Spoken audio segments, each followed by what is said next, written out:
arvi trim tong luan angai Christus nga kongi tu zui nu le pa ulen autte tuni ilai sian ho simin marku alian ni aneu som ni le thumpan som ni le gedong hiya tua songa to pa jisuin sabat tei to pa sabat tunga ukna nei to pa china thu isim hai sabat chi pen lai sian ho lui to kizomin lai sian ho lui songa to pa pasien na Israel mi te saltan na panina suatang na apya kitak chiang ina Israel mi te na pasien tunga lungdam ko na in pi kal khadina ni khat ni pen pasiana ding na tol ngak na ni na sem loina tol ngak na ni na thupi ma ni na ki tua dai hi salte na tol ngak kun nei loina ni pi kal khadin ni pi ni sigi sung na semin om hi ayang ina amau saltan na pa no swata ki takte sal hino lo chi na phok na digina ni pi khadina ni khat pasiana ding tol ngak na ni na sem lo omina om hi lai sang thu sung pian chi lai sang sung a zong isim tak tiang na to pa ba chen na ni sang leitung van tunga om na khem pe siam ki tak te ni sagi ni na tol ngai na saban ni tol ngak ni china na cham te hi saban ni na a hian nain ming te phatom na ding ming te tol ngak na ding ming te to pasien ki zom na ding hun ong tol ngak na ni china chap te na hi a tu ni lai sang ro isim ma ku lai sang ro suma zong to pa ji suina saban ni se na bu lo sunga lam siawin tonin om lai takina anung zui te na bu vui te khut to zu dina anek pen farise te na mu chang na bahangin manung zui te na saban ni na bolo ding na te bol hiam china to pa ji su kyang na dong hi chinom na no saban ni tang lo pasien thu mang lo china again senuam ai hi ayang to pai suna bang ti dong hi hiam chile farise te na amawi amuan mama lai sang lui sunga davidina solina amai gam lu ding launa to david kumpi ba david agal do lai ta gen david pen gal tai na alom te to gilkia lai teng om chang ina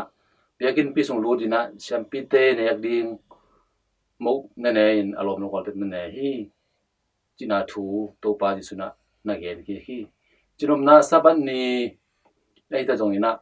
saban ni ya ite na pasien to kisom na ding hun te hunong te swatak na ni te hina pi na tuani na ite I pumpi tak sa ding kisap la jong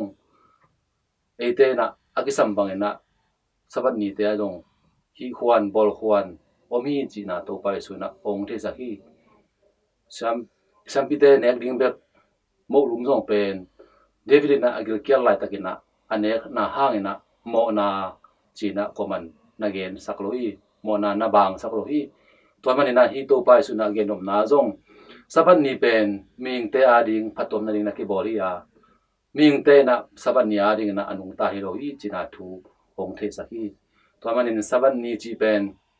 eite nun tang na sunga pasien to ki som na te ni pi kal khat sungin ni guk sung na semin ni khat holina tua holna ni te pasien ki som na te na I khang sak sem ding yup na te lamen na te I na ngai na te khan sak sem ding athu pi pen zo hi na thu ong laki toy manin eiten zong saban ni pi ni te eite hunong nga ni te ni pi ni te ki khom na te to ni sa byak na te ka na te to eite na pasien to ki som na te I khang sak ding I kip sak sem ding pen thu pi pen zo hi khabi chang na ni pi ni te eite na pasien to ki som na te I bowling sang na I leitung na te I sep na te to te pen hoi lo zo hi to pai su na saban ni na sep ding thu pa bol ding athu pi na sem lo na yom hong sang na sem na e phatom na ding mi phatom na ding pasien to ki som na te phatom na ding bol na ni zo hi to me na saban ni pen ming te phatom na ding ki bol hi china to pa song gen na thu te phogin to pai su ma zong saban ni te tunga zong uk na nei to pa hi china thu e te na thein e mai ni sin tang na sunga pasian ka zom na te saban ni na adia de gina iten thuk na te to pasian na phok thei tanu ta pa te so zo nang le to abek tham lo dibi kal khadan ni guk sung ni sep na sung te azong pasian da zom na te koi om zong in pasiani it na pasiani maya anung ta zo tanu ta pa te so zo nang khal khat thukir sakin saban ni a ite na pasian da zom na te khang sak zo se akhang sak sem zo ri na anung ta pasian i tanu ta pa te so zo nang khal khat thukir sak chan ni chin hi za to ki han thon mam hyang kalung da ni